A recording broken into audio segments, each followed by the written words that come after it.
สบายดีท่านผู้ชมที่เคารพทุกท่านนับตั้งแต่อดีตจนถึงปัจจุบันบรรดาชาติตะวันตกต้องการกดขี่ขูดรีดต้องการยึดครองและอยากเอาชนะชาติอื่นโดยเฉพาะชาติที่อยู่ในทวีปเอเชียและทวีปแอฟริกาเป็นต้น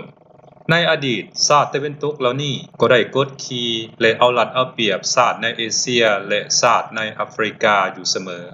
พวกเขาได้ข่มเผินย่อตนเป็นชาติที่มีความฉลาดหลักแหลมมีความศรีวิไล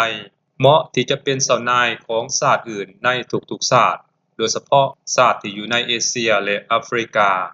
เพราะฉะนั้นมาฮอดเวลานี้ทัศนะและแนวความคิดของพวกเขาก็ยังบ่ได้มีการเปลี่ยนแปลงไปจากเดิมแม้แต่น้อยเดียวท่านผู้ชม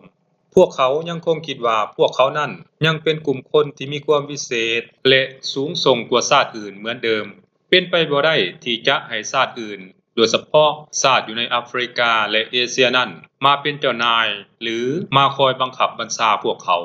ระบบแนวความคิดในลักษณะแบบนี้ยังมีอย่างแพร่หลายและฝังลึกในสังคมของชาติตะวันตกอย่างบ่มีวันจืดจางไปแต่อย่างใดขณะนี้พวกเขาก็ยังคงซอกหาวิธีการใหม่ๆเพื่อคอยบังคับบัญชา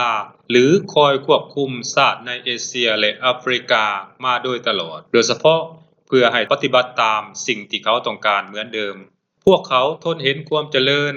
ทนเห็นความก้าวหน้าและทนเห็นความยิ่งใหญ่ของชาติเอเชียและแอฟริกาบ่ได้โดยเฉพาะชาติที่เคยตกเป็นอาณานิคมของตนเองนั้นเพราะฉะนั้นชาติตะวันตกเหล่านี้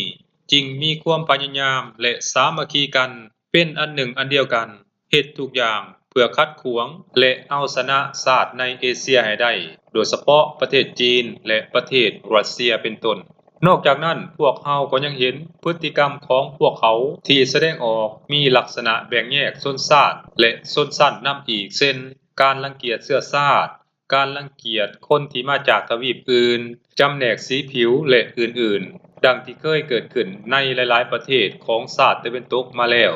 สิ่งนี้ถือเป็นการแสดงออกและการกระทำที่น่ารังเกียจหลายที่สุดของชาติตะวันตก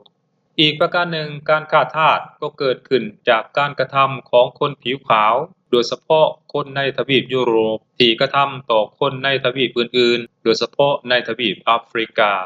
สิ่งนี้มันได้แสดงให้พวกเฮาเห็นว่ากลุ่มคนที่อาศัยอยู่ในยุโรปนั้นเห็นคนผิวดำบ่แม่นมนุษย์แม้แต่น้อยเดียวพวกเขาแนมเห็นคนในทวีปเอเชียและทวีปแอฟริกาเป็นต้นกลายเป็นสินค้าบริการให้พวกเขาไปแล้วหลายกว่าที่จะเห็นคนเหล่านั้นเป็นมนุษย์แบบเดียวกับพวกเขา